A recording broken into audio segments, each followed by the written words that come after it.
All right, newest update to the Komplete Kontrol MK3 keyboards just came out in the last week, and in my opinion is one of the most important updates that this keyboard needed.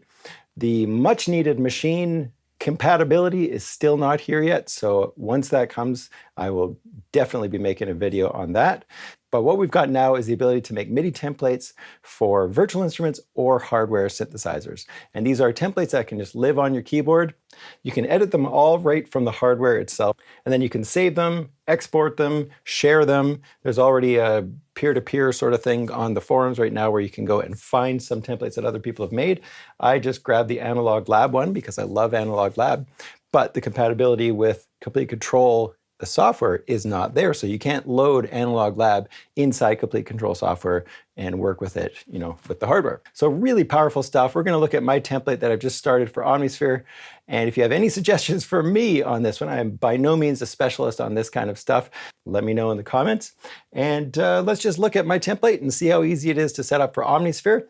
And in the future, what I will be doing is setting up templates for more of my hardware synthesizers, some of which are just collecting dust. And I've got this Arturia 16-channel audio interface, so I can have a whole bunch of synthesizers hooked up, hardware synthesizers hooked up at any time. And with this whole system now, I can control them remotely, which is very, very exciting. So I am super stoked about this update. Let's have a look at it. Let me know what you think in the comments. Okay, Omnisphere, one of my favorite synthesizers forever. And all you got to do to get to your templates is press Shift Browser.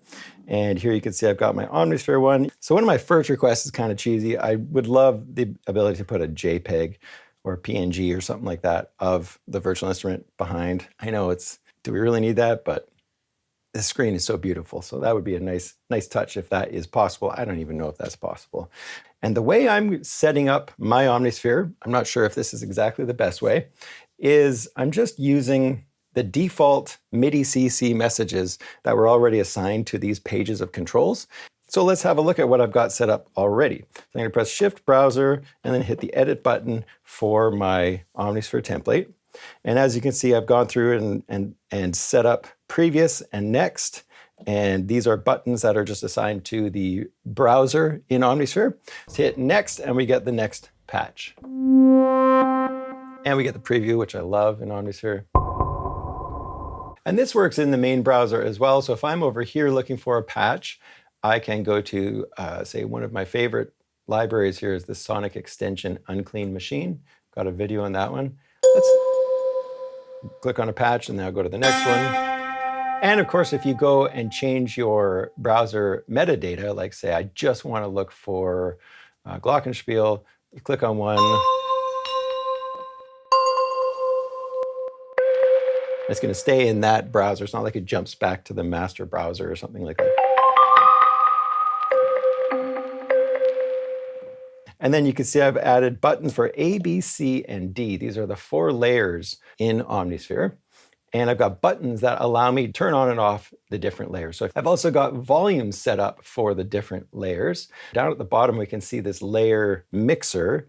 Again, you can see that the settings kind of jump at first, and you can play around with how it responds to a change. The other things I wanted to put on the main page are auxiliary 1 and 2. And if you click on the multi in Omnisphere, it's got an auxiliary 1 and 2 control for every patch. Every time you load a patch in Omnisphere, if I turn up auxiliary 1 and click on effects, you can see auxiliary 1 is assigned to a reverb.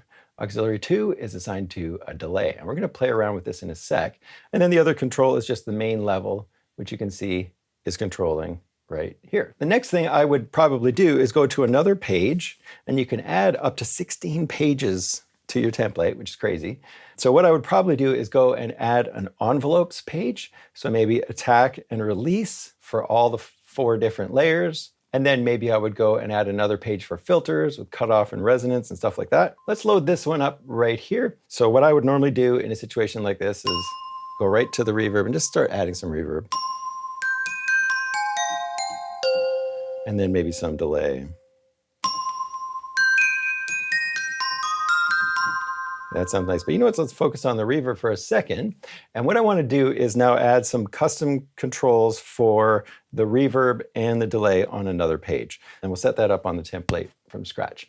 First off, let's go to the Effects tab. By default, if I set this up to be a nice reverb, it will now load up with every project that I open, and it'll stay in the background. So it means I can load up any patch in Omnisphere and always send a portion of that to this default reverb and a default delay. So what I'm going to do is change this reverb to a nicer reverb. We're going to go to the Proverb, and we're going to crank up the mix, because when you use a send effect, the mix should be at 100%. And now how much reverb you get is determined by the mixer control right here, this auxiliary one. So if I turn this down, no reverb, more and more of the sound is getting sent to that reverb device. So what I need to do now is go to my template and edit this and add these controls to my Omnisphere template on Komplete Kontrol MK3. So if I go Shift Browser, and I'm on my Omnisphere one, I click Edit. Now what we're going to do is going to go to page 2, and we're going to start adding in reverb and delay controls. So under CC22 here, let's go over, and we're going to rename this one, and we're going to call it, let's see, let's call this Verb.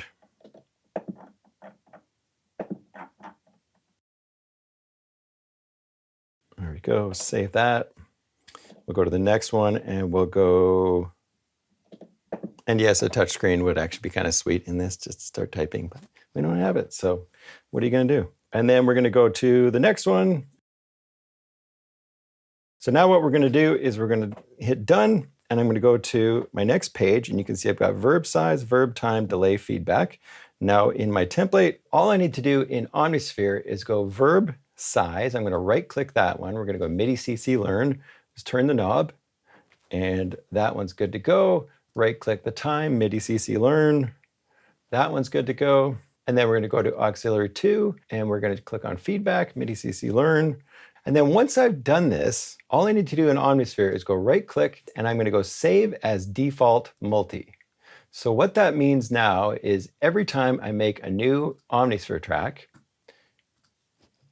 we should see all of our controls now working for this new one. So if I click on this layer, you can see A, B, C, and if I click on the multi-tab up top, click on effects, we should see my proverb with its size, time, etc. And now if I go to my second page here, I go to my verb size, there it is, time, click on auxiliary 2, and then we've got our feedback right here. So it's now ready to go for every patch that I load up. So there you go, very easy to set up a template for your favorite software, go in and customize all the things that are important to you. This means a whole lot less fiddling with the mouse or the keyboard and doing stuff straight from the hardware itself. And this is going to take control of all of your other favorite software synthesizers, whether it's something like some of the default synths in Cubase, or Ableton.